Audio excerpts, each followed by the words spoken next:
All right, let's jump right in. Today, we're going to dive deep into the psychology of a really unique way of thinking.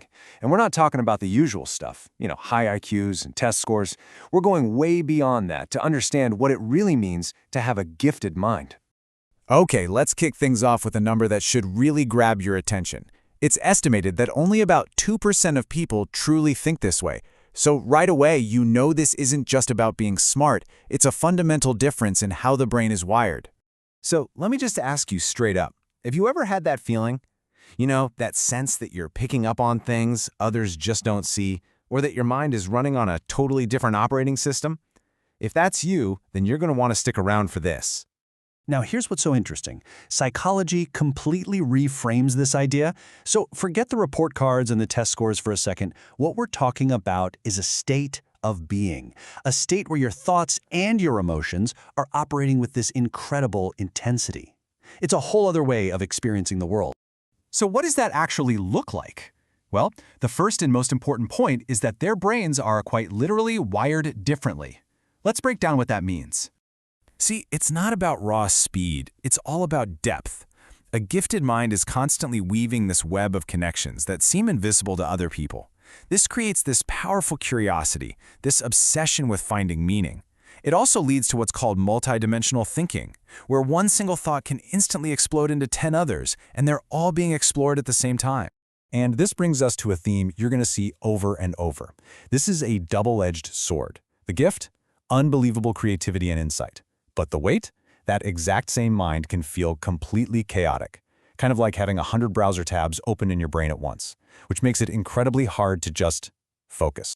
Now let's move on to this second trait, because this shows us it's not just a cognitive thing.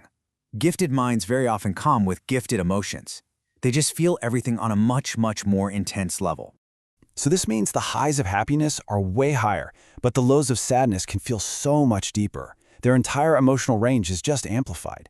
And this intensity also gives them this powerful, almost intuitive gut feeling for what other people are going through. So on one hand, this creates this profound capacity for empathy, for truly connecting with people. But on the other, trying to navigate the world with the emotional volume cranked all the way up can be totally overwhelming, and sometimes really, really lonely. Okay, trait number 3. This is one that can sometimes be misunderstood. Gifted people are driven by this insatiable need to question, well, everything.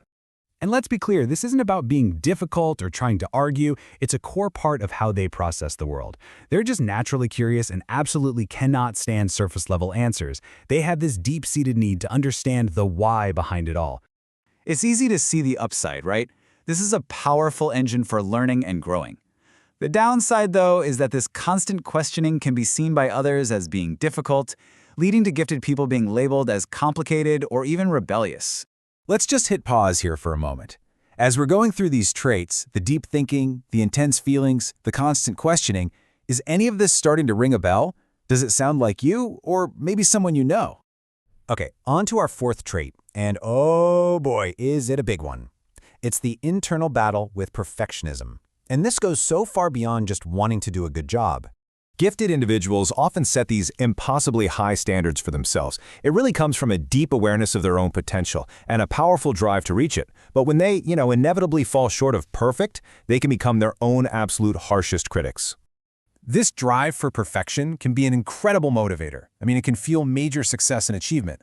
But if it's not kept in check, it can just as easily lead to burnout, chronic exhaustion, and this relentless, vicious cycle of self-criticism. Let's move to our 5th trait, which gets into the social side of all this. A very, very common experience for gifted people is this persistent feeling of being misunderstood. A lot of them feel like they're outsiders looking in. And this isn't because they're antisocial, it's because they crave depth and meaning. Small talk can feel physically draining. What they're really searching for are people who are on their wavelength, people who want to dive deep. And this creates a real paradox in their social lives. When they do find those people, the connections they form are incredibly profound and meaningful. The tough part is that finding them can be really hard, which often leads to these powerful feelings of isolation. And that brings us to our 6th and final trait. If you have a gifted mind, there is no off switch. It is always, always on. Just trying to relax can be a huge challenge because the brain is constantly going, analyzing, planning, imagining, creating. Even in moments of total quiet, their mind is just buzzing with ideas and connections and new thoughts.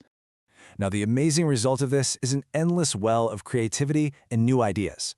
But the reality is, it's also just plain exhausting.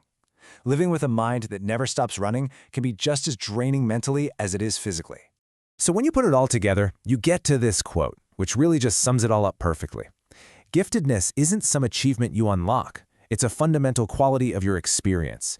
It's about the depth of your thoughts, the intensity of your feelings, and the unique way you see the world around you. And that leaves us with one last thought. This way of being is both a remarkable gift and at times a really heavy weight to carry.